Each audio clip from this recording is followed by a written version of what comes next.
Let me begin by so I left the thing open, and hopefully we'll have people, including Ben, joining us as we go along.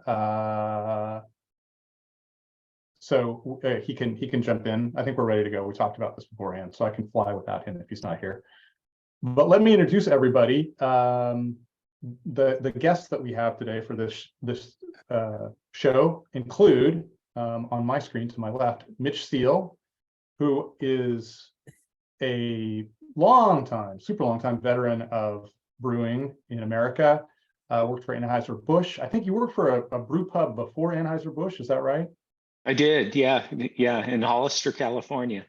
There you go. And then famously at Stone Brewing before going to Atlanta on the opposite coast to start New Realm. And we looked at it up 2012. So now 11 years ago, he wrote the IPA book. So he literally wrote the book on IPA. So we got a good guy here for that. Next up, we have Vinnie Cilurzo, founding brewer at Russian River, or I guess actually there's that whole Corbell connection, which I don't understand so well. But anyway, he's the maestro at Russian River now.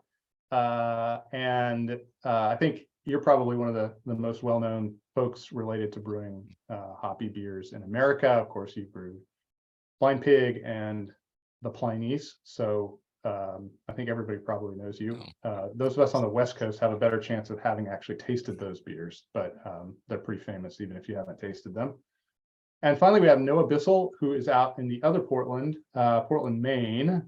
And he is one half of a team that started a kind of modern style of brewing that we're going to hear about, which we hope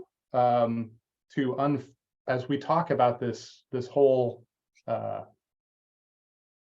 question of what are myth and what are not myth, we really want to talk to somebody who is on the East Coast who knows something about hazy beers. This is curious. Fuck up. Does anyone know how to boot people? You shut the fuck up right now. They seem like they belong here. Let's see here.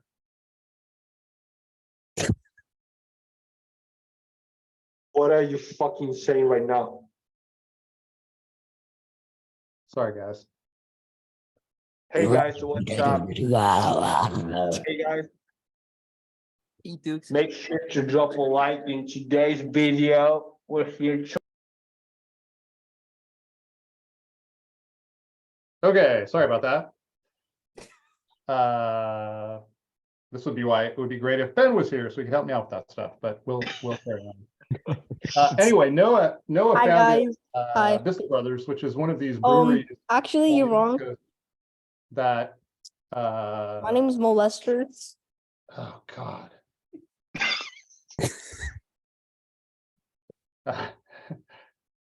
We had talked about doing signups for this, but we weren't really sure how to do that. So anyway, we'll maybe figure that out in the future.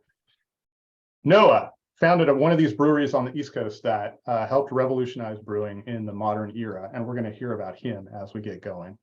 So let's get started, and I want to hear a little bit about the history that all three of you have in brewing. You kind of have slightly different versions of your take on all of this, and both Vinnie and Mitch have had a longer history, but Noah has a kind of on the ground sense of what was going on in New England. So let's hear from all three of you about how IPAs developed in your experience as a brewer, more in the sense of the flavor notes and like culturally how it developed, rather than the technical side. When did you first encounter IPAs? How did you first understand them? As you brewed over time, how did they evolve? Give us an overview, just as a way of getting the conversation started. And Mitch, why don't we start with you? Yeah, sure. So I was brewing at a little brewery in Hollister, California, which, if you don't know, it's about 45 miles south of San Jose, California, and just inland from Monterey. And we were doing English style ales, and we started in 1988. And during that time, I was really enthusiastic about the potential of craft beer, and I was going to a lot of beer festivals in the Bay Area, and that's where I had IPAs for the first time. Now I had Celebration Ale and I had Liberty Ale, and certainly appreciated the intense hop flavor and aromatic and that hop profile in those beers, that were, Cascade, Centennial focused, what we now call IPAs, even though they weren't called IPAs at the time. But I remember in the 1980s going to some beer festivals, and a couple of the beers that really stood out for me as far as IPAs were Rubicon out of Sacramento, and then also Triple Rock had a really good IPA back then. And Anderson Valley may have come a little bit later, I'm not sure. But, so I became a fan of the style just because I really like hop aromatics. And I could never brew one at San Andreas because Bill Millar, who owned San Andreas, wanted to keep everything below 5% alcohol and really make everything sessionable. And so I, kind of, I wanted to brew one and I couldn't. And then of course I joined Anheuser-Busch, and I was traveling around the country, and I'd go to Boston, and Harpoon IPA was everywhere in the early 90s in Boston. And I'm like, what is going on here? This is absolutely amazing.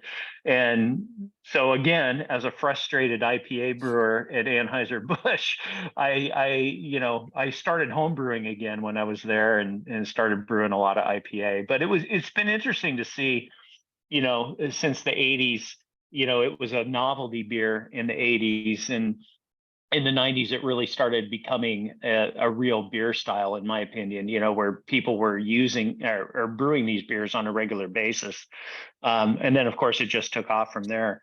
At Anheuser-Busch, I brewed a pilot batch of IPA because I had slots in the pilot brewery schedule, and we did one, and it was super popular, and the marketing team at Anheuser-Busch didn't want anything to do with it, So again, I just waited for my opportunity, and got that when I made the move to Stone. And when you were moving to Stone, it was still during San Diego's heyday. So will you give us a little taste of what San Diego IPAs were like when you arrived? Yeah, for sure. It was great. I mean, and I had become a fan of Stone's beers in the early 2000s when I was working for Anheuser-Busch. I was living in New Hampshire, and I had a group of friends that we were all homebrewers, and we'd drive down to Massachusetts and grab, Ruination IPA and other craft brewed IPAs. And so I became a big fan of Stone. When I got to San Diego, there weren't that many breweries there. I mean, there were a lot, but, by today's standards, it wasn't that many. And, I remember when I interviewed with Steve and Greg at Stone, they took me to a craft beer place, Tom Nichols' place in San Diego. O'Brien's, right? Yep. Yeah, thank you. And 4646 Convoy. I still know the address from delivering there. And they had Pliny on, and they had Duet from Alpine on, and so I drank one of each, and I was like, okay, I'm in the right place. I love this. And Vinnie, I remember when I was with AB going to San Diego on some marketing junket in the 90s, and going to Pizza Port in Solana Beach and having your beer and then Tommy's beer there. And I was Hop 15, I think it was probably. Oh, I was so blown away. Two of the hoppiest beers I had ever had in my life. And this was probably 1997. And I was like, oh my God, this is great. So when I got to Stone, I was just, like a kid in a candy store. And there were a lot of good IPAs being brewed then, in San Diego. And then, of course, during my time at Stone, it just exploded all over. But everybody was brewing these hoppy beers. There was talk of creating this San Diego IPA or style and all this kind of stuff that was really cool. But, I was a very happy camper. After years of not being able to do IPAs, I was brewing some of my favorite IPAs of all time. So it was a wonderful thing. I don't know if you remember, Mitch, I once shipped you a 5-gallon keg to AB for you and your homebrew buddies. I do remember. yeah. I do remember. That was for a Christmas Oh, party. God, I remember that, dog. Yeah. I remember that. Oh, they're back. Yeah, it's yeah, and thank you again. I mean, we did. I was in a homebrew club called Brew Free or Die, and a lot of the people in that club went on to brew professionally. And we hosted Christmas parties and Super Bowl parties and things like that, and we could just stick the keg out in the snow, and it was awesome, back in New Hampshire. But yeah, Vinnie was kind enough to send us some beer, which was a huge hit. And yeah, so I was an IPA fan from a long time ago. Vinnie, moving to you, tell us a little bit about what it was like in Northern California to contrast the San Diego influence. Was there a lot of, it sounds like based on the back and forth that you had, but there was quite a bit of communication between the two of you and these two regions, but was there anything different about San Diego versus Northern California? Yeah, actually for me, and Mitch knows this, my background of brewing actually starts in Southern California in a town called Temecula, which is about an hour north from San Diego. And I started home brewing, and before that though, in 1989 in San Diego. But from the beginning, I was always brewing what we would call a West Coast IPA. I can still remember going to the homebrew shop out in El Cajon in 1989 and buying a bag of hops that said CFJ 90 that we now know became Centennial. There was another experimental hop, CFJ 4, never knew what happened to it.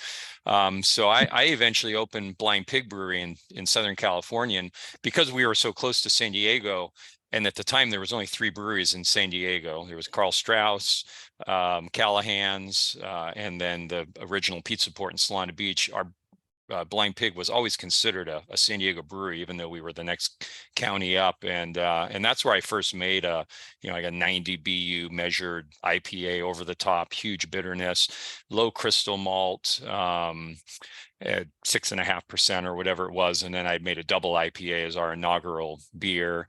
Some of those beers helped kind of form some of the early double IPAs that Greg and Steve made at Stone, which was really cool. And in fact, the first commercial beer to ever be poured at Stone Brewery was actually a Blind Pig IPA, because we were at the inaugural party at the Matta Way property, and that was a fun party. So, but after a few years of making those beers in Temecula, I sold my part in Blind Pig, and by that point, Natalie and I were married, and we moved to Northern California, got connected with Corbel, and helped start Russian River Brewery. And so we actually didn't make an IPA in the first month or two, but shortly thereafter we did.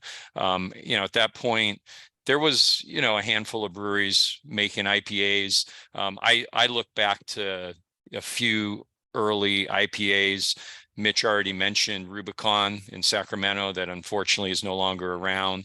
I looked for West Coast style. I look at Swami's down at Pizza Port was another one, and then the Blind Pig IPA I made were early ones. But I think you even have to go back before that and talk about like Ballantine IPA all across America, which I think Mitch wrote about in his book, and using like Bullion and probably Brewer's Gold and maybe Cluster later on. So anyways, so for a long time, like we were one of the few breweries in Northern California.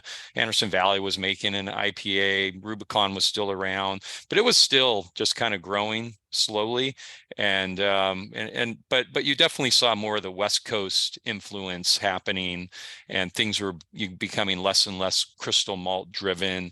They didn't have that heavy sweetness and fullness from the crystal malt or Carapils malt. And I think that's a huge distinguishing factor when you look at the early days of IPA. But they were definitely on the more bitter side, whereas now they're definitely on the more aromatic side. And definitely, there was the things that we would consider to be hoppy back then are downright pedestrian now.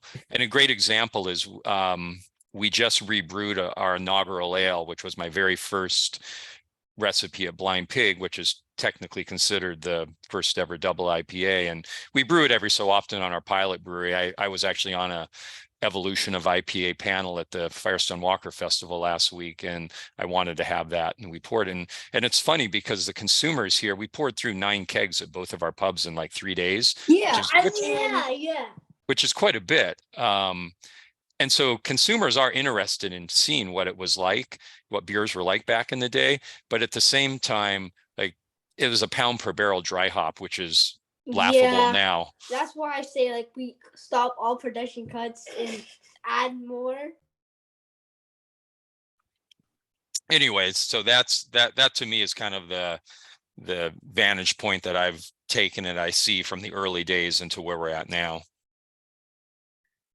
All right, we have, thank you, Vinnie. We have Ben Edmonds with us, who did what we call in my house pulling a Jeff, which is getting the time wrong. I could have sworn it was 5 p.m. Sorry, guys. I'm very sorry. I miss you all. I've only done that a million times, so I'm very sympathetic. Ben, we're going through and kind of getting a historical overview. We heard from Mitch first and then Vinnie.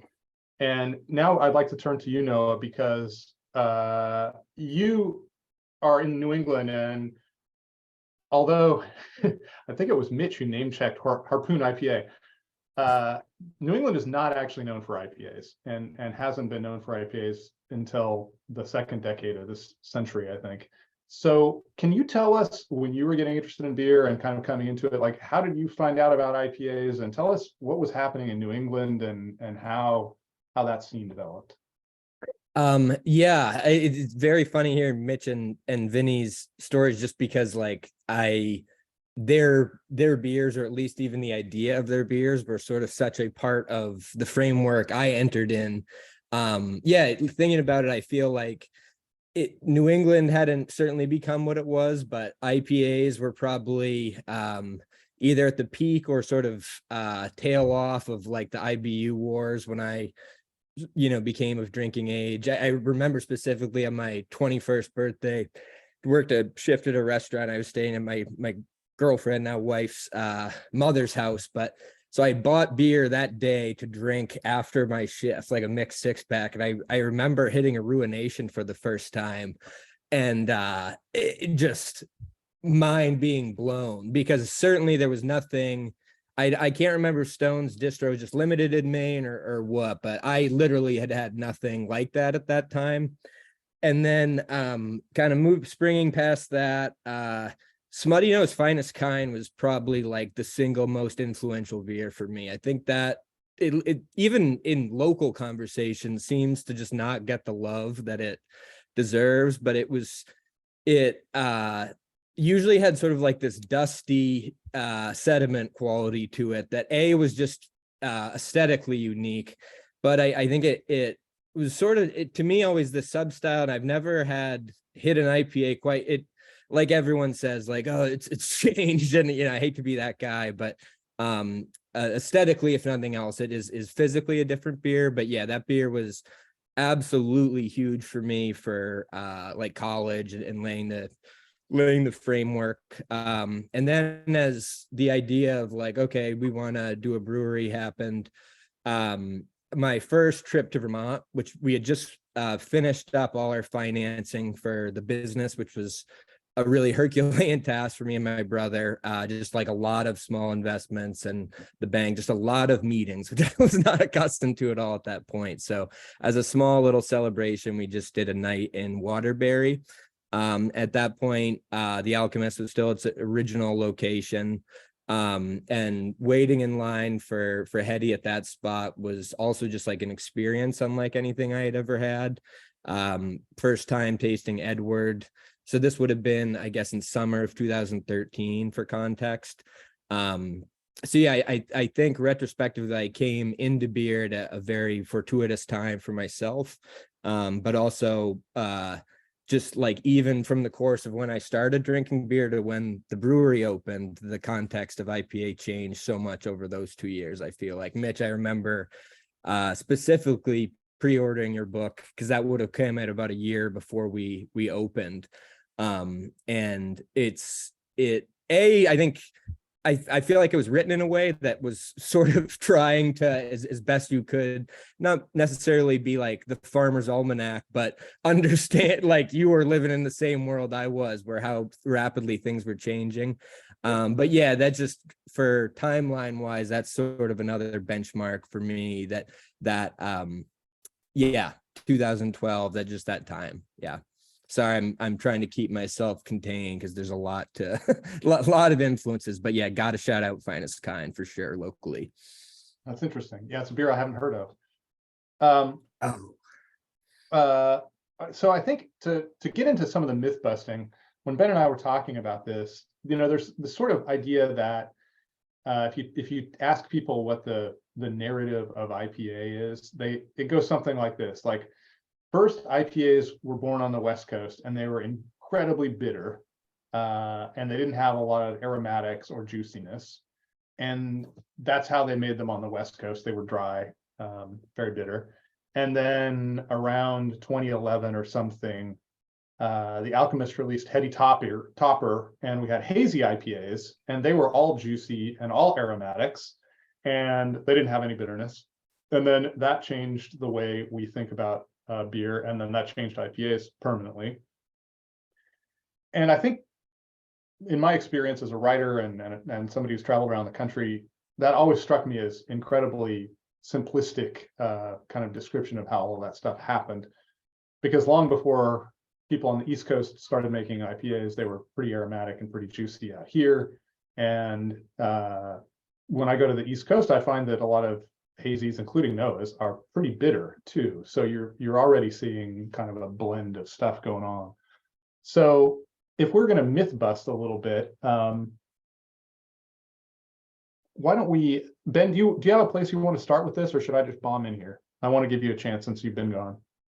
All right. I'd like to start with, let's start with Vinnie maybe on this, because I think that the first question is, and Mitch too, at what point in the kind of arc of IPA development do you guys think that you started moving away from bitterness as a driving force? Obviously, I think lots of people talk about aroma and flavor before this, but where you started to ask the question, like, maybe if we drop bitterness, really kind of don't focus on bitterness, it becomes a different form of IPA. And then we can maybe talk about the kind of the bi-coastal transition there. I think for me and using Pliny, it's always been a bitter beer, but it was never as bitter as a lot of our friends in the industry. It certainly wasn't as bitter as like Ruination or some of the beers that Tommy and Jeff Bagby were making at Pizza Port, a couple of friends down in that area. So we've always had a focus on bitterness, and Pliny's not any less bitter than it was. And I think the big myth that we could kind of break here, at least for our beer, was that we've always backcharged at a pound per barrel or more in the whirlpool to get a lot of aroma and flavor. I think where we have changed recently is that we've now taken some of those mid-boil additions and shifted them farther back to get a little more of that, that bigger hop note on the back end, and taking a page out of the hazy IPA brewers or whatnot. But so I don't know that we've ever stopped looking at bitterness, because actually for a long time I think there has been a bit of an assault on bitterness, and I've heard a lot of younger breweries say, oh well, I don't like bitterness, and they pulled back too much. And I've only had Noah's beers a couple times, but I do remember them having like a nice clean firm bitterness, and that to me is the big difference, is the difference between a lot of bitterness and clean bitterness, and a nice hazy IPA, I think is going to have a nice bitterness to it. And it's what a lot of hazy IPAs are missing, in my opinion, is that they're missing that nice crisp bitterness, and they just end up being cloying and heavy and sweet. So that's kind of my take on it, Ben. Yeah, I think, just to chime in here. So, in my 10 years at Stone, just about everything we brewed was bitter. That was just kind of a hallmark of what we were doing. But as we brewed, anniversary beers and special releases, and even Enjoy by IPA and some of those newer versions, we dialed it back just a little bit. It wasn't a real conscious thing. It wasn't something that we talked about, a lot. It's just, the beers kind of evolved that way naturally. I think really when I started looking at bitterness differently was when I went to New Realm in Atlanta, and one of our very first beers was an IPA that was 70 plus IBUs, right? I was brewing a beer like I brewed at Stone, and the feedback on it was horrible, right? Nobody in Atlanta had ever had a fresh IPA that was 70 IBUs, and my partners were just hammering me on this thing. And I said, look, you knew who you hired here, right? But, and so over the 5+ years that we've been running New Realm, we've come out with a very wide range of IBU levels in our IPAs. And I think, to Vinnie's point, you need to have a firm bitterness in an IPA. I think that's just defining the style. And if you're brewing a hazy, juicy IPA, you don't want it to be cloyingly sweet. But, I think right now we're brewing such a wide range of levels of bitterness. It keeps things very interesting. And, it's been fun to really see what the limits are, the low limits and the high limits. There are a lot of beers out there that are labeled as IPAs right now. They're 25, 30 IBUs. Right. And to me, that's just sacrilege. I'll go 45 on an IPA, but I really struggle if you start getting below 40 IBUs, because then you're getting into pale ale territory in my book. And I'll just add too real quick that, because at Russian River, we have this pretty iconic brand in Pliny, we're not going to change it too much. But we do develop new IPAs. Like Mitch said, he has a range of IPAs. The one I'm drinking right now is Happy Hops, because I know Ben likes this, one of ours. And it's a lower IBU, more progressive style IPA, but it's still a clear IPA, but using all modern hops. So I think that's where breweries have the conscious decision to make a few IPAs and have them be lightly bittered, heavily aromatic to more bitter like Pliny, and still very aromatic. Mitch, can I ask you, while we're on this, you raised the point of what was acceptable in Atlanta, what the expectation was, and probably if you go around the country, you're going to find an iconic IPA that kind of helped establish a regional palate. I know Tropicalia is really a big deal in Atlanta. In those 5 years, have things changed? Do you think that there is a Southeast or a Southern approach to IPAs that's different than other regions, or a consumer preference? Is there anything there that you're noticing that's a little bit different from the other, the North Coast on the East side and the West Coast? Yeah, I think Creature Comforts Tropicalia really kind of set the standard for the Georgia Southeast area IPA. And if you haven't had that beer, it's very tropical in the hop aromatics. It's not super bitter. It's got bitterness, but it's not crazy bitter. I think it's a very moderate bitterness in it. And I think that's what people gravitate towards. In our tap rooms, we get asked, what do you have that's hazy? So that's been the number one question for several years, and that's starting to go away a little bit. But if you look at the Southeast in general, I think I think beers that use, a lot of Citra, Galaxy, some of these hops that really provide more of that passion fruit and type hop aromatic is really what floats the boat in the Southeast, whether it's hazy or whether it's not. And it was interesting, and Tropicalia is a great beer. It's deservedly probably the #1 IPA in Georgia. And a lot of that, when I first got to Georgia, it was very rare.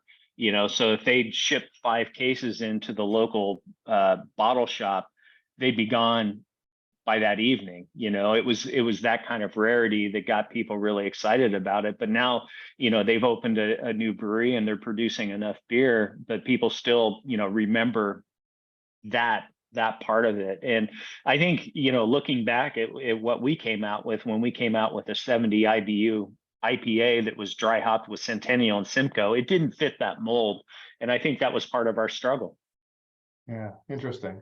Noah, one thing that Ben and I were both really curious about is, so I spoke to John Kimmick for an article, and he really talked about how when he was developing Heady Topper, it was a pretty bitter beer. He was inspired by East Coast or by West Coast breweries. And it is still pretty, it's a pretty bitter beer. It doesn't track. And he even said, by the time it became popular in New England, he was out of step with other hazy producers. So when you get to the Trillium and the Treehouse kind of school, and Ben and I were really curious, like, what's the missing link there? How did we go from Heady Topper, which is a hazy, very tropical, very aromatic, juicy beer, but quite, pretty bitter and pretty dry, to these other style kind of characteristic, famous hazy IPAs? What are we missing there? It's really especially hard for us on the West Coast to know how you got from A to B, or what looks like A to C or D. Jeff, can I chime in with one thing before Noah answers on that? Yeah. Which is that I think that from what you've told me about your conversations with John, he would be pretty quick to say that what he was trying to brew was relatively similar to West Coast IPA, but with a slight twist, right? It was not meant to be a complete swerve away from a rejection of West Coast IPA. But I think somehow then this missing link thing happens and we end up in a very different space from where Vinnie and Mitch are brewing and where John is even brewing, to where hazy IPA emerges as a distinct thing. Would you say that's fair from what you've talked with John? Yeah, definitely. I mean, he's an iconoclast, so if he were here, he would give us a 5-minute explanation of the nuances of that. But I think we can characterize it that way pretty well. Noah, what do you got? So you're saying kind of like from Heady Topper to now? Yeah. So like Heady Topper to Treehouse, how did you get there? I think from my vantage, it seems like the next thing to say would be Hill Farmstead. Seems like kind of a bit of a stepping stone. I mean, very really the first like version of what I think any of us now would refer to as like a hazy beer. It was from there for me. Bitterness is present for sure at a level like a lot of maybe when some of us would be more unfavorable to now, where that really isn't a lever pulled at all, but certainly more restrained than most of the Alchemist stuff. But also there's a level of restraint in those beers that was still to me felt excessive versus other things I'd have for sure. Excessive's not quite the right word, but it's close to the right word because of sort of the newness of the experience of a beer like that. But I think in today's context could seem like almost overly nuanced. So yeah, I think to put it on one place, that's sort of the through line to me. But that's just my perspective. I think we're going to come back to hazies because I'm really curious about them. I am kind of curious about regionality. Ben, do you want to follow up on that at all before we get into regionality? No, go for it. I think that was great. No, it's interesting to hear that you think that it went through Hill Farmstead. That's a fascinating addition to the kind of narrative. Yeah, I agree. Yeah, do you have something to add there, Noah? No, nothing necessary. So I'm curious, I think in that narrative that I think is pretty false, where you hear people talk about the way that American IPA evolved, it says, and it's really a beer geek narrative. I don't think it's the narrative brewers tell each other, but one of the things is it seems like beer geeks don't realize that brewers talk to each other, that they just sit at their brewery and do their own thing, and then whatever they do is completely uninfluenced by each other. So I'm kind of curious, and this is just sort of an open question to all three of you. What sort of dialogue was going back and forth in the mid 2010s, around 2015, as juiciness was happening? Because it was not just happening on the East Coast, it was definitely happening all over the country. But hazies were coming online, 2015, 2016, and taking the world over by storm. So I'm just sort of curious, like, how did those discussions happen among brewers? What were we as consumers missing about that dialogue that was happening? And if I could just ask Mitch and Vinnie, I would love to hear, as I'm sure you'll get into, the perspective of brewers that had brewed IPAs a certain way for what those discussions were like internally, of like what's compromising, where we want to go with, or what's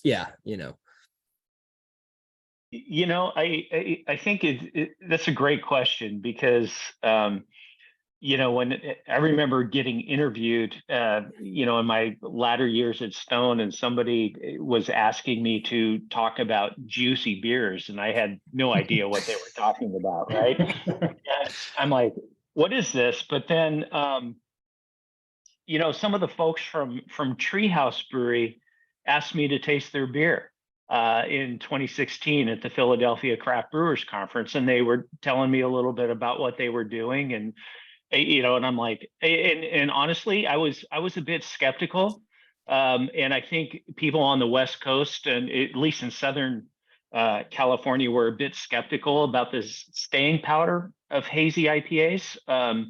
We had seen black IPAs come and go, and we had seen white IPAs come and go, and all these little offshoots, and there was a contingent of brewers that felt like hazy IPA or juicy IPA was just another one of those subsets that was going to come and go pretty quickly. And obviously that was not the case. I remember people, other brewers coming to me and say, "Are you brewing hazies?" And there was a contingent that said, "I'm never going to do that. And if my owner asks me to do that, I'm going to leave," and blah, blah, blah, blah, blah. And I've never felt that way. It's, we didn't start off brewing hazy IPAs at New Realm in Atlanta in 2017 was when we started brewing.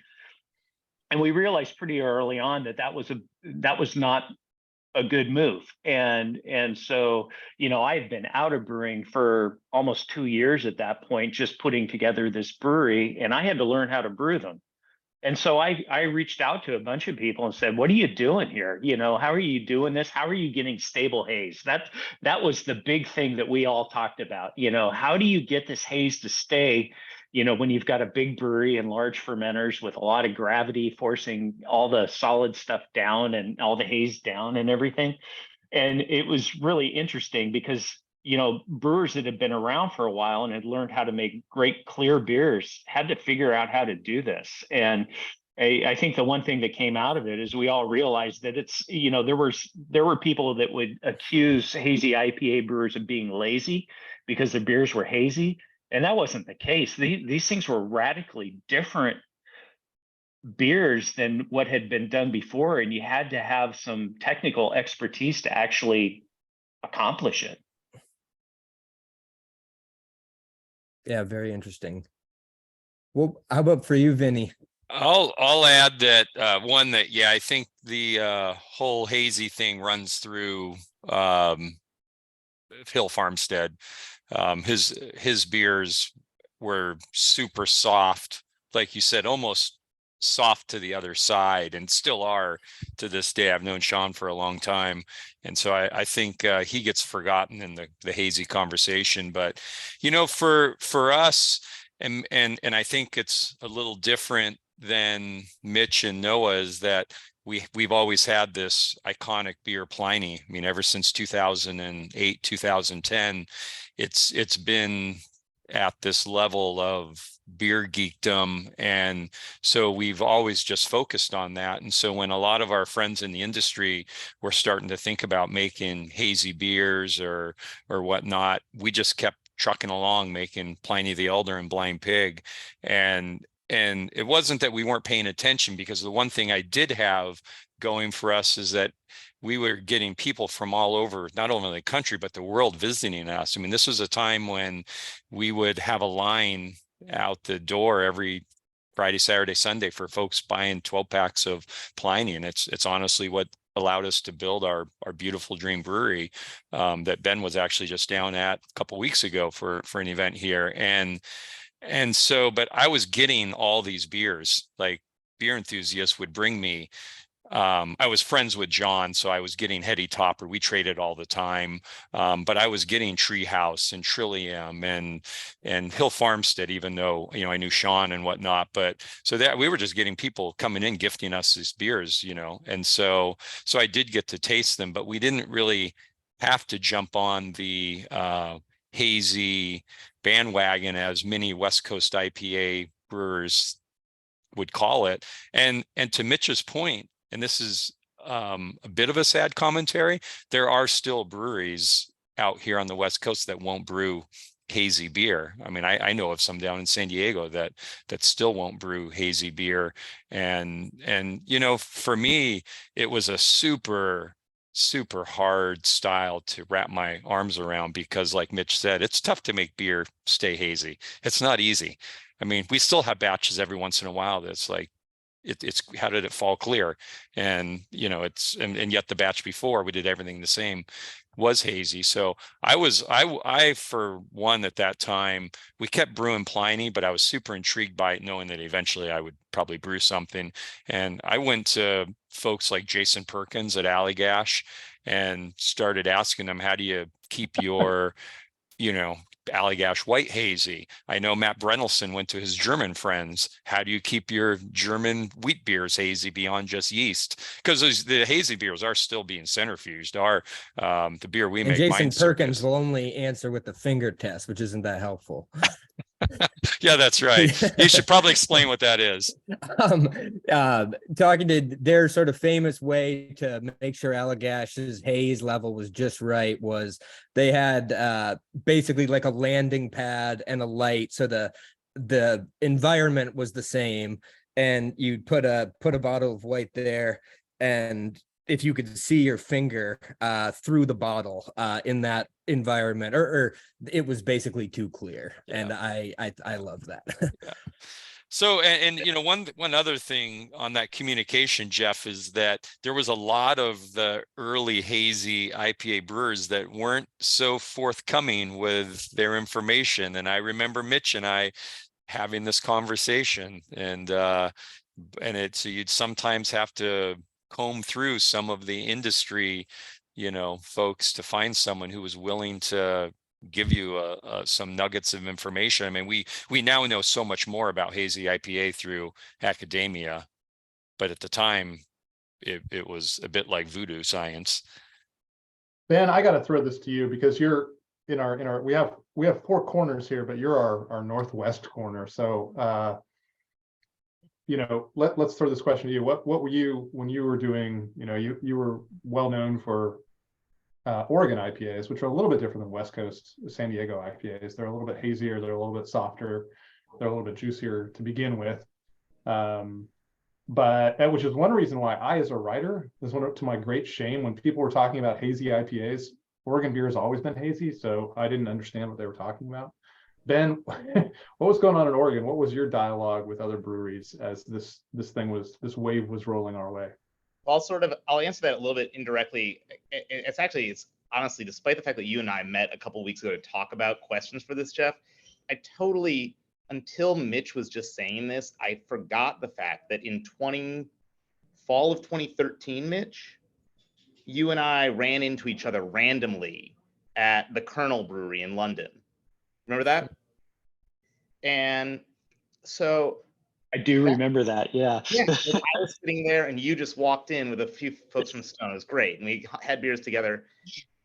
I think that there's this missing link here around haze.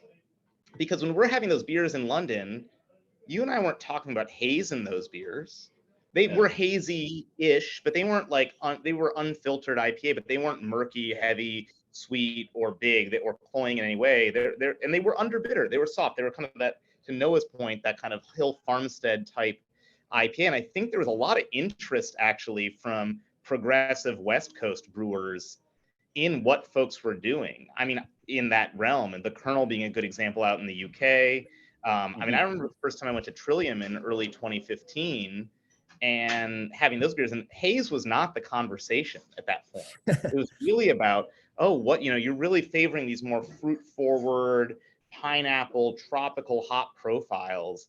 So it's making me just think about like at what point we went from talking about kind of softening IPA and really kind of allowing a lot of people who were into the idea of who would have come along with the idea of let's make these IPAs less bitter and really focus on these techniques that are allowing us to push aroma and flavor.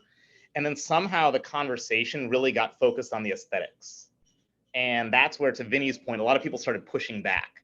They're like, well, that's not how beer should look, right? And yeah, I guess until just now, I hadn't really thought about the fact that really, I think a lot of people would have been on board with the hop flavor route that these, whether it was Hill Farmstead or Colonel or Alchemist or what lots of West Coast brewers were doing as well, but then got hung up on the aesthetic piece of it. So sorry if that doesn't quite answer what was happening in the Northwest, but that's just my trip down memory lane.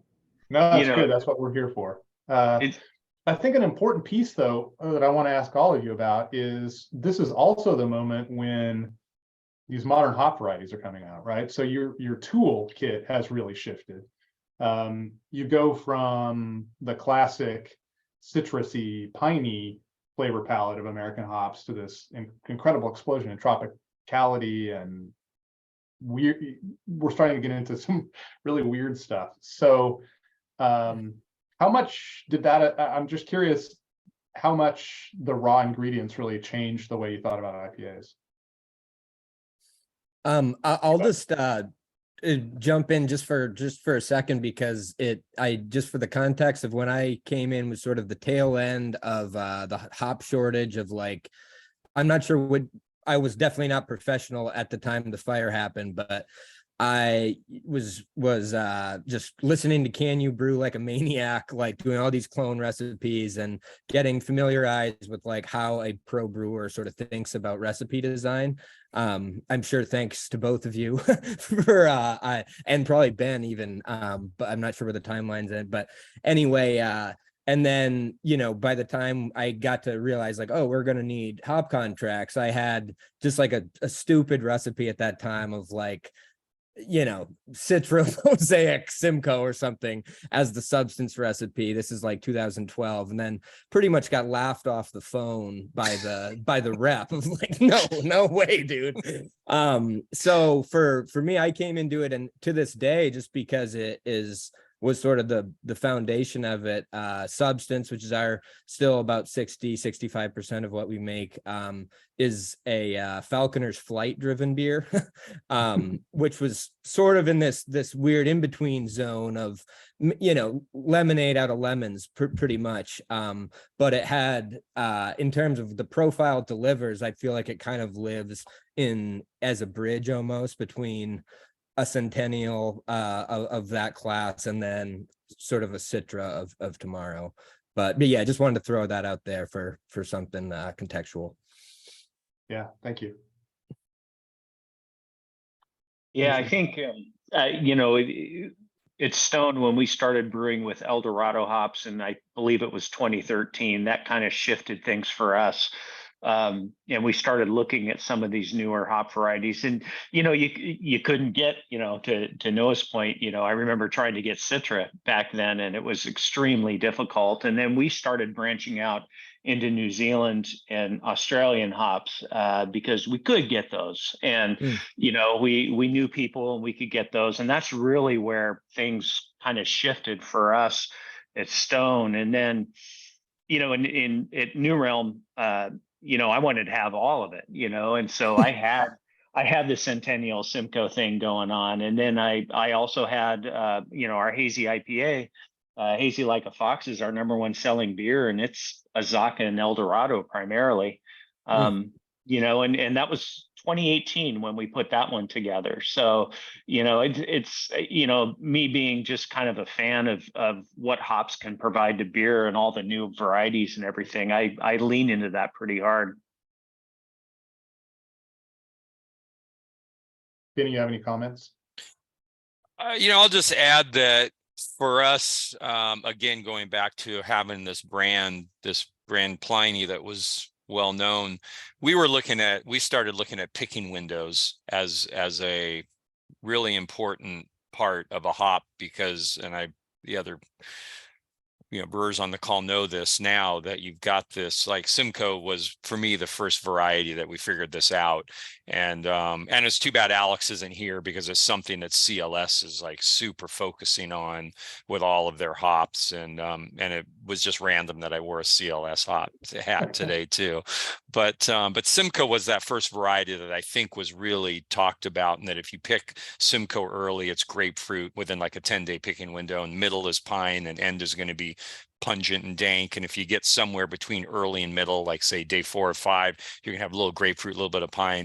And so that's where we were really focusing on. And then it was probably Mosaic came out in 2000 and was an experimental in 2010. I remember being at the very first Hop Quality Group tour of Loftus or Peralt, or maybe both, and ended up getting a bale of it from Jason Peralt and using it and developing Happy Hops. And so that beer's always had that in it. But it wasn't until like 2015 that we really jumped in with like lots more Mosaic and Strata and those new aged hops, and making more of a progressive IPA. So again, goes back to like creating new brands for us, rather than, we're always tweaking our IPAs to keep up with where consumers are at, but while still keeping a brand identity.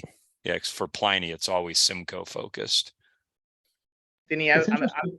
think Go about ahead, that question, that comment that Matt made at the retreat a couple of weeks about relaying the quote from the head brewer at Thornbridge about, with Mosaic, any Muppet can make an IPA, right? It's so English. Yeah. It's funny, and I guess I'm just like, what do you think he actually means by that? I think and maybe this is derogatory and it's an insult to brewers that are just using Mosaic and Citra, is that we owe a lot to the hop breeders. When I was on this panel the other day, a similar panel at the Firestone Walker Festival with Matt and a couple other brewers on the evolution of IPA, that the hop breeders don't get enough, that a boy pat on the shoulder for all the amazing hops that they've bred for us, whether it's someone like Ron Beatson in New Zealand, or Jason Peralt, or whoever the breeder is at Steiner, whatever, anybody, because those hops like changed everything, and they made it so easy to make IPA. And with a little bit of sanitation in your brewery and some decent hops, it's pretty easy to make IPA now. It's not that hard to make great IPA, as long as you've got some good foundational brewing practices. And I think that's what that is, that any Muppet can make an IPA using Mosaic. Yeah, it's almost like, I think about it like with vegetables. You're like, okay, like carrots are really, they're user-friendly vegetables, right, in the kitchen. But if I start handing you sunchokes or, an artichoke, like it's only, there's a skill level that's assumed you have to be able to prepare and clean these. I guess I don't know if I 100% believe it or not, but like it's an interesting theory, and that's kind of what you're driving at with the new varietals question, right, Jeff? Yeah, a little bit. And I hate to contradict Vinnie, but I think any consumer knows that we've tasted a lot of IPAs out there and they're not all uniformly awesome. So it can't be as easy as you say. No, it's not that easy, but once you have formed a foundational recipe, and the truth is, and brewers on this call will know what I'm talking about. There are breweries out there that will put out 50 different beer IPAs a year.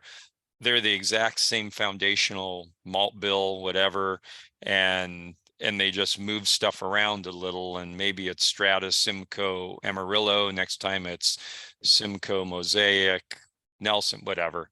There's a lot of that going on, and then, there's breweries that have full-time artists on staff to make that are just cranking out can labels. And if you're in a state like California, where technically if you sell all your beer in the state of California, or a brand, whatever it is, you don't have to get federal label approval. So you don't have to go through jumping through hoops like certain breweries do in some states. And so we make a lot of one-off beers, and we don't have to get brand, federal label approval, and thus you can just keep cranking out new labels. And to a degree, I think that's starting to slow down.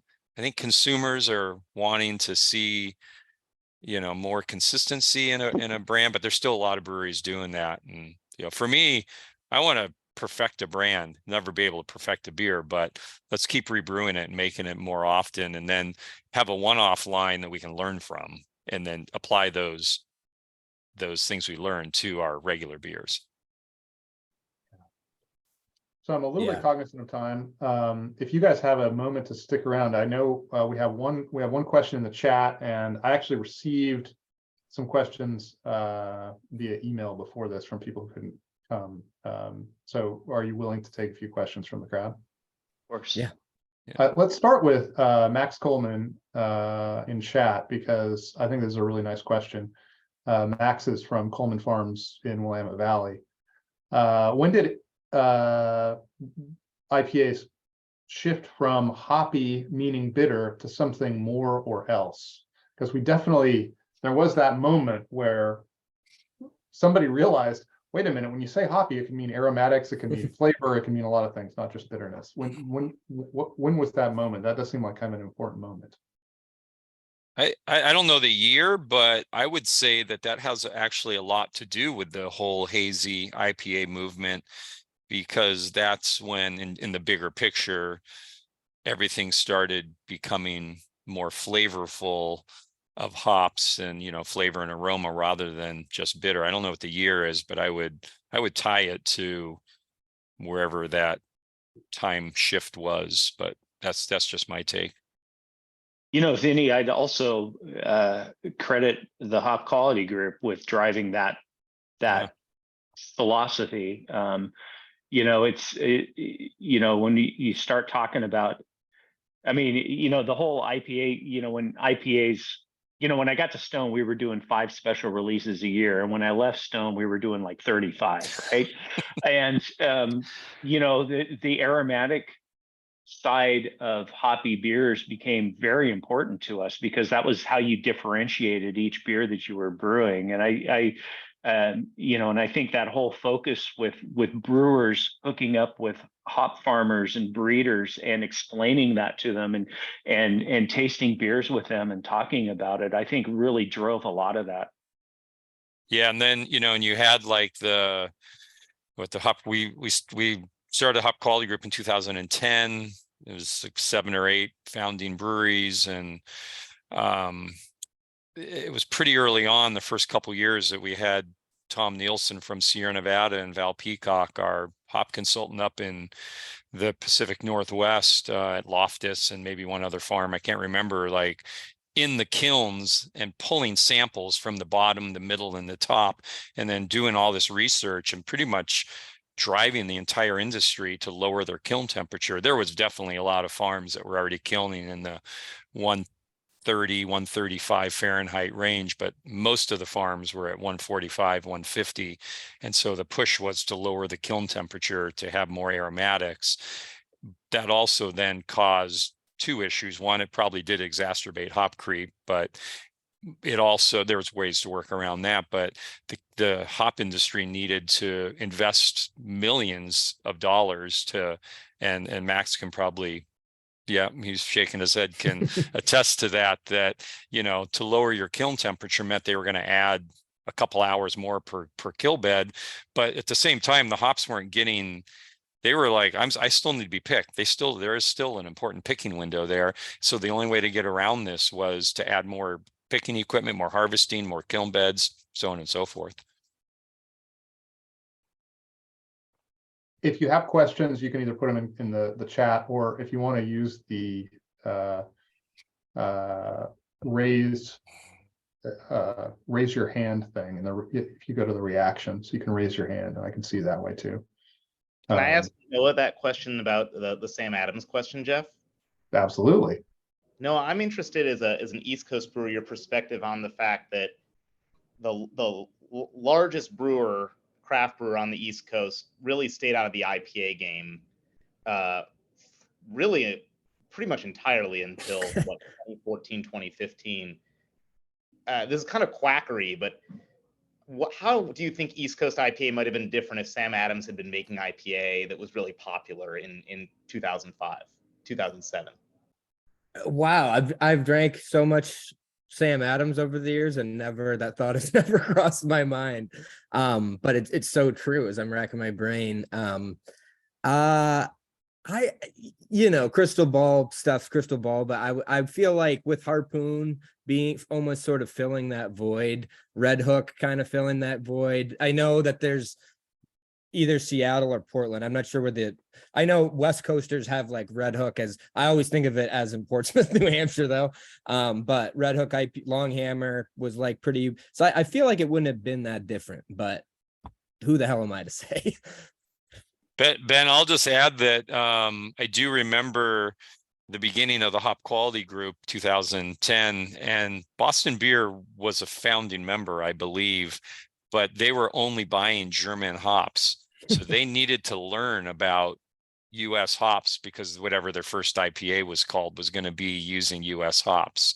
And so that was one of their internal initiatives, was to learn about hops, and not only going to farms, but then they were hanging out with folks from Sierra, Firestone, Deschutes, New Glarus, and so on and so forth, Russian River. So yeah.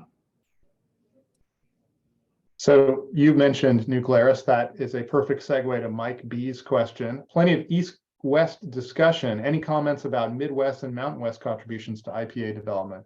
I know none of you are in the Midwest, Mountain West region, but you're very familiar with the industry, and I'm curious what you observed coming out of those regions.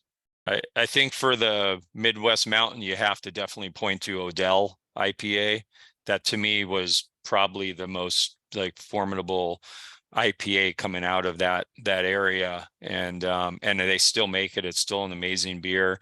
It's an old school West Coast style, a little bit of crystal malt, a little bit of color, at least last time I had it, but still like such a great beer that they crafted and can't be forgotten, and still a part of their portfolio. I think you need to talk about Bell's Two Hearted as well, which is a Centennial focused IPA. But I mean, that beer, when I got to Atlanta, it was surprising. That beer was everywhere. And that was because, before Tropicalia became widely available in Atlanta, it was still very rare. Bell's Two Hearted filled that gap, and a very important beer in my mind. And at New Glarus, Dan made what they call Moon Man, which it's like no coast IPA, which is, I love the marketing of it. But Dan and Deb have always been big Pliny fans. And so we would do beer trades. We do a Christmas party every year, and we trade with breweries. We've traded with Ben and many others, and it's a lot of fun for our staff to try other people's beers. And so we always knew Glarus is an always trade, and they've been one of the trading breweries since the 2005, whenever we had our first employee party. And so they had a fair amount of Pliny. So he made Moon Man as like a nod to Pliny, but lower alcohol, because Deb would always be like, I can't drink Pliny, two bottles of Pliny. It's 8% alcohol. So it's honestly like to have like one of my brewing idols try to use one of our beers as a, something to use as just a foundational part of the recipe was very humbling for sure. So they just kind of did their own thing, just like they always do in Wisconsin, and they just created their own little style. And it's ironic because Dan and I still email about IPA today. We were just emailing last week about it, or 2 weeks ago, whatever it was. And I just sent him some Pliny recently. Very good. I still think of Dan as an Oregon guy because he was at JD Northwest, so we claim him. I just to close that loop, I definitely say, at least for me, Zombie Dust was on a day I was working a shift at the bar I worked at before we opened the brewery. Someone from Chicago brought in a can of Daisy Cutter and a bottle of Zombie Dust, and those were both, like, at that time, for me, also other those moments. Pete and I held on to them and scurried over to his apartment after my shift was over, and we drank them together. And still a moment we talk about as being like, holy shit, I did not know. Probably one of the first like heavy Citra beers I'd had in Zombie Dust. And yeah. Garrett Braun asks, India Pale Ale has come to encompass so many varieties and styles that truly don't fit within that baseline, like cold IPAs, which I understand are being brewed with lager yeast. Is it time to create a new nomenclature for divergent styles coming in the future? You can take that. You could also add, as commercial breweries, does it drive you crazy when you have to follow the trend and come up with a new cold IPA or what, these kinds of things? Like, how, I'm curious about the producer side of that equation as well as the more general philosophical one. So a couple of things about that. I remember, after I really learned a lot about brewing hazy IPAs, I made a comment on social media that maybe they should be categorized as a new style. And I meant that as a compliment, that they were just so different and radical. And boy, I got hammered on Really? that. Wow. Yeah, I really did. People just hated me saying that. And I was like, well, I was trying to be, I think it's a compliment. This beer is there's so many things that are different from, a New England IPA versus a West Coast IPA that maybe it merits its own style name. And people just hated me for saying that. So I backed off. I think, you got to look at it from a producer side. Number one, if I think the beer's style is legit and is going to have some interest, I'm going to learn how to brew it. I love that. That's just what floats my boat. And as a brewer, I'm very curious. And if you talk to the marketing people at the breweries, you got to call it an IPA. It's if you try to call it something different, you're going to really struggle from the marketing and sales side. So, I have no problem calling a cold IPA an IPA. I think it's an offshoot of an IPA, even though it's fermented with lager yeast and uses adjunct and those kind of things. I still think, essentially anything that's really hop forward and hop pronounced and has a certain alcohol content, I think is an IPA these days, even though it veers off of what we would think of traditional style definitions. If you've got a hop forward beer and it's a certain alcohol content and really you talk about the hops and you think about the hops when you're drinking the beer, it's most likely some sort of IPA. Yeah, I totally agree with Mitch that it's, it's a terminology. It's what it's a nomenclature. It's what the consumer knows. Just as an example, we've made several beers, one-off beers that we've brewed on our big brew house here, packaged, that have rice IPAs that we've used rice in them. So taking a page out of the cold IPA book, but we've used our ale yeast, and we're not gonna make a new name for that. Let's just call it IPA. And we like the lightness that the adjuncts give, and we're just gonna leave it at that and let the consumers enjoy the beer. Yeah, we've had mixed, sometimes over trying to categorize beer, because you look up like most breweries, at least half the beers are going to be some iteration of IPA or hoppy beer. So I feel like there is a natural instinct to want to subcategorize those, but a lot of times that's been turned people off more from the beers. One easy example is like we have a rye heavy pale ale, 100% mosaic, and turns out getting rye off the name really helped sales of that beer. But it came from a place of just trying to make it stand out a little bit on our own draft board. Huh, that's interesting. I know that beer. That's a good beer. Thanks. We have a question from Sam Pecoraro, who is a brewer in Portland at Von Eber.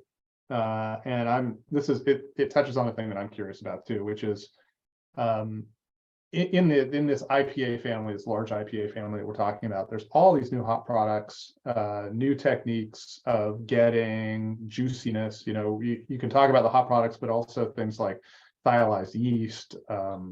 Just there's a lot of different stuff going on, and I'm curious what you, as brewers, are you excited about this? Does this feel like it's moving away from where you want to be in terms of more familiar flavors, more familiar profiles? Is it a playground? What do all these new ingredient and products do to change the landscape for IPAs? I'll start. I'm a big fan of them. We're still trying to. We've always used extract, and let's just call what they are, like Incognito, Spectrum, YCH 702, which is now starting to be produced, is their version of Incognito, and they have a more aromatic version as well that is, I'm not sure, I don't think it's released yet, but anyways, so on and so forth. Those are just extracts that happen to be extracted most likely at a maybe different temperature, different pressure, and you're keeping the aromatic. So I'm really enjoying playing with them, but we've used hop extracts since 1998, 99 at Russian River. So this is just an extension of them, but they are super aromatic, and I'll call out a great San Diego brewer, Kelsey McNear at North Park Brewery, for like totally bucking the trend on what some of the hop purveyors are saying. This is how you should use it. He's turning that on its head, and I've taken his techniques and now applying it to a lot of pilot brews that we've done, and we're going to use his technique where he's using basically hot side high oil extracts on the cold side. We're going to do our first batch at our pub, our 20 barrel system, this weekend, and then we have plans for something next year out of our big brewery. We're going to use his technique using hot side high oil extracts on the cold side. So we've embraced it, and I totally get where it's at. And once you've had like his beer, and Ben, you and I were just discussing his beer when you were down here a couple of weeks ago for the Brewers Retreat, and just like, they're magical from a West Coast hoppy standpoint, but they have all that big unctuous hop notes from a juicy, hazy IPA. That sounds good. Yeah, yeah, and I'll echo Vinnie's thoughts on Kelsey. He's a fantastic brewer. I love his beers. I think I embrace all of it too. I love it. I love thiolizing yeast. To me, it's just, let's see what happens. It's all about curiosity as a brewer for me. Sometimes things work and sometimes they don't work that well. but you know, I'm always learning something from it. We just came out with an IPA that it's what I'm drinking right now, that it uses Star Party yeast, and you know, and just watching the flavor transformation during the fermentation.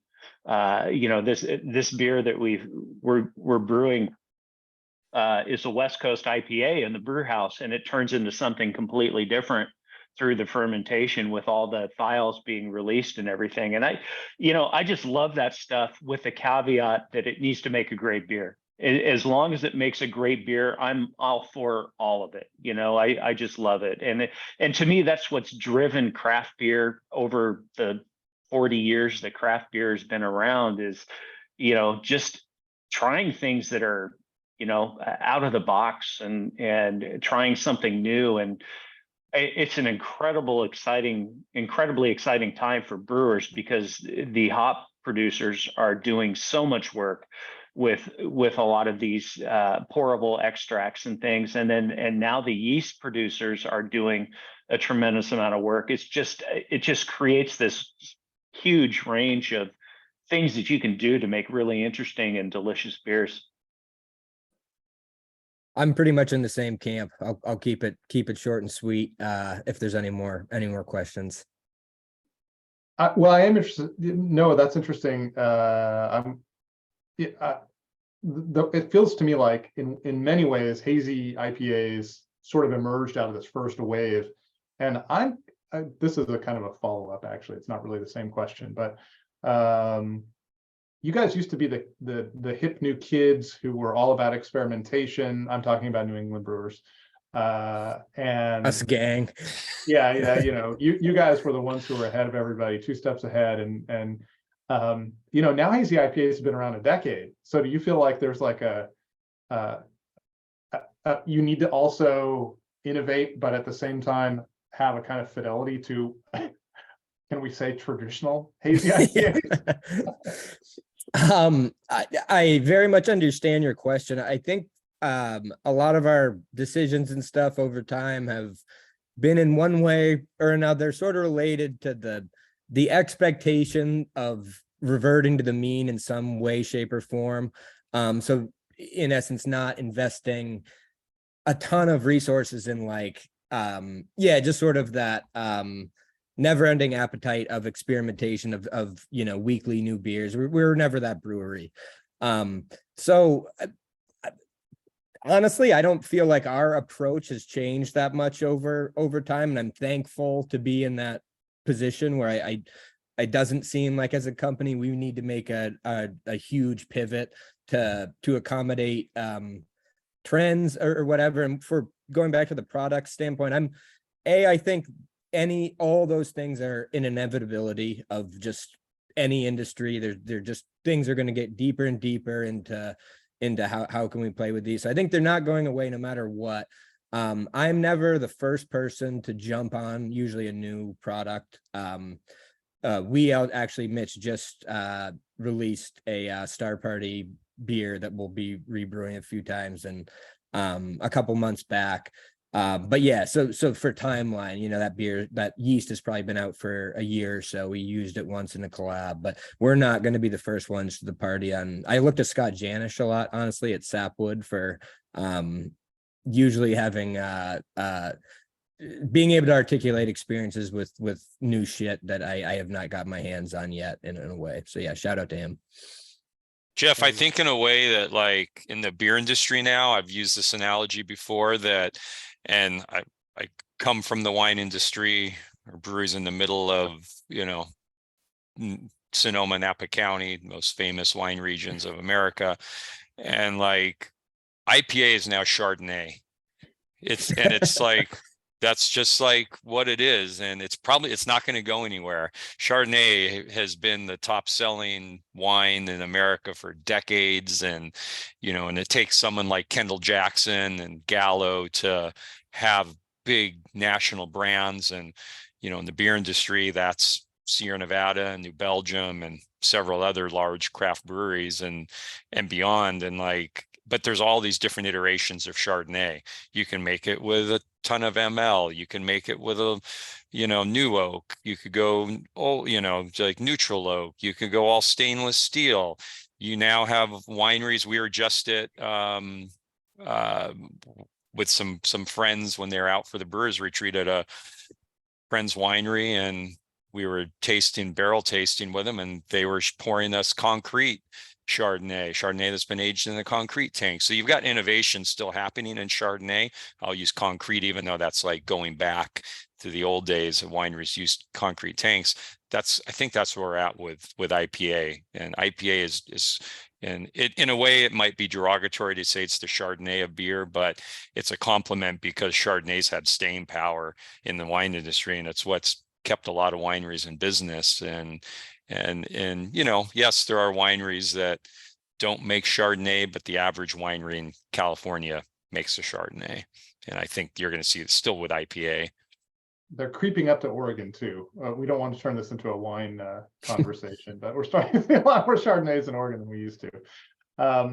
Okay, one last question going out, because I think this, and it's a fantastic, like, kind of, where do we go next? Phil Brandt points out that here in Portland and in the Northwest, we're seeing a lot of bleed from the techniques that create great IPAs into lagers. He cites specifically, but I could imagine other beer styles.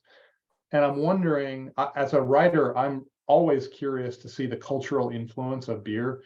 And like, if you go to Belgium and a Belgian tries to make a beer from another region, they often end up just making a Belgian beer, because they have such a strong kind of sense of how beer should be made. And when I try one of these modern 5.5% pilsners that are saturated with Whirlpool and dry hop additions of New Zealand hops or whatever it is, it feels to me like that American tradition is sort of expanding out from IPAs. And I'm curious where you guys think that is headed. And in fact, Mitch, actually, the last time when I was at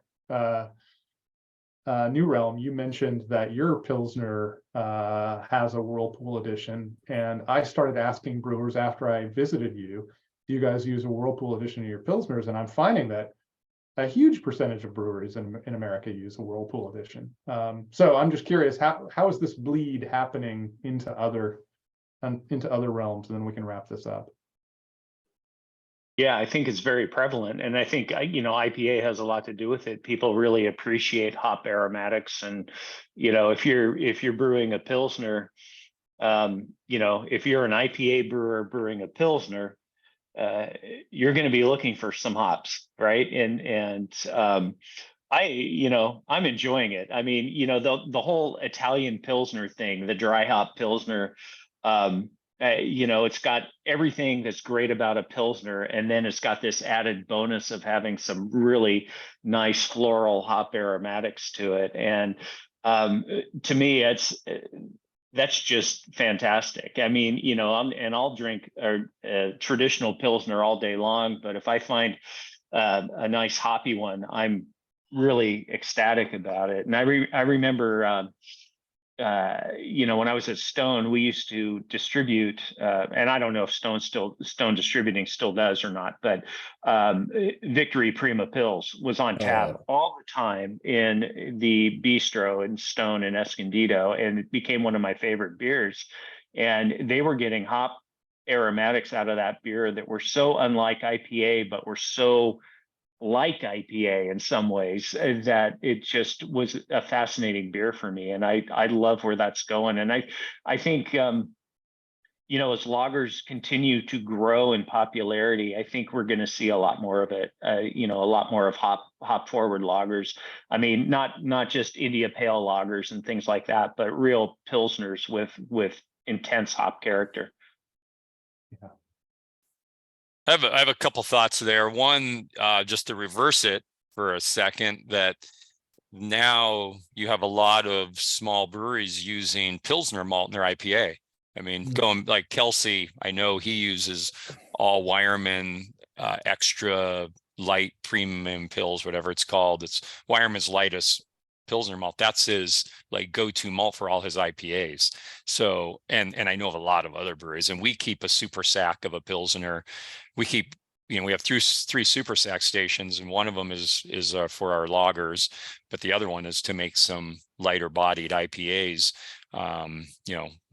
We're a production brewery, so we can't lean into it 100% because of the cost. But you see a lot of IPAs being made with just Pilsner malt now, and that color has become lighter and lighter, particularly from the early days when Mitch and I were brewing IPAs, Blind Pig, Stone in the early days of Russian River. But I have a very like traditional approach to lagers in the sense that I won't put a New Zealand hop into a Pilsner, for example. I don't have any problem with anyone doing it. It's not like the whole "I'll never brew a hazy IPA" comment that a lot of brewers made, but I'm just a traditionalist, and it's taken me a lot to, like get beyond. Aramis was the one thing that we've always used in STS, our Pilsner, and it's an Italian style Pils for all intents and purposes. But going back to the West Coast IPA, or excuse me, like cold IPA comment, like we don't call it an Italian Pilsner.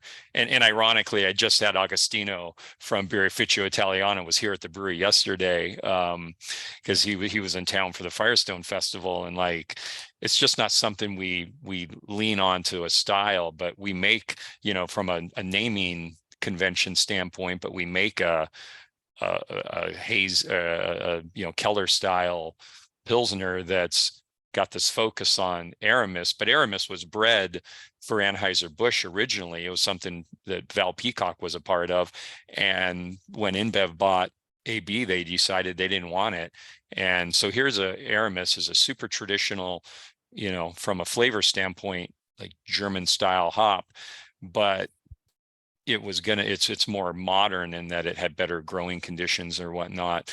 And Val was kind of left with his French hop growers telling him like, well, you told us to plant it, so help us sell it. And he went to craft breweries through the Hop Quality Group and other friends, in his area. And so there are still like super classic tasting hops, smelling, tasting hops that fit an old world beer, and it doesn't have to be just New Zealand hops or Mosaic Pilsner. Not that there's anything wrong with it. There's a hop that is just gaining popularity right now, a German hop called Diamant. And Mitch, do you know it? And I don't know, Noah or Ben. No. I haven't brewed with it. I've heard of it. Yeah, and I got some from, I think it was from Dan Carey or someone, and I thought it was a new variety. And I asked Val, and he's like, "Oh no, we bred that in like the early 2000s or even before that, and released it, and it just never took hold. And now it's catching popularity. It's like Aramis. It's very modern in its flavor, but it's old world as well." Vinnie, I think that despite your claim to traditionalism, people would be pretty surprised to know how hop heavy like the saisons and Belgian Goldens are that we were talking about a couple of weeks ago. I mean, Yeah, they're heavily whirlpooled beers, right? you have to balance all that fruitiness of the yeast, the Belgian yeast. Yeah. Yeah, and I would just say I'm so glad you mentioned Prima, Mitch, because that was basically our Pilsner's a clone, pretty much my best version of a clone of Prima, as from just information I could put together. It's just Mittelfra and Saaz, but it's big whirlpool load, and the difference is so much various boil additions that most of our IPAs obviously would never get. Yeah, I'll second Prima as being a early influential Pilsner for me. No, not necessarily an Italian style Pilsner, but really hoppy, but done so classically well, and great, super awesome beer. Yeah. Well, I think we should probably wrap this up. You guys have been incredibly generous with your time and your insight. This has been a fascinating conversation. I expected if we convened you three, it would be, and you have not disappointed. So thank you so much. Ben, do you have anything going out? I think I owe you guys another 17 minutes or so I'll just sit on the Zoom, Yeah. You're in the penalty box. Deservedly. Sorry about that again, y'all. This is I'm excited to listen to the first 17 minutes. There's a lot of Jason in it. It's great. Yeah, it's true. We had a little bit of a wild action there. But thank you so much for the invite. This was great. It was great to meet Yeah. all you. Yeah, it was really great to have all of you, and we will post this video, and I'll send the three of you a link as well, so you can Great. do whatever you want. Awesome. Thank you. Awesome. Thanks So much, guys. Appreciate the invite. All right, take care, Yeah. guys. Have a great night. Bye. Cheers.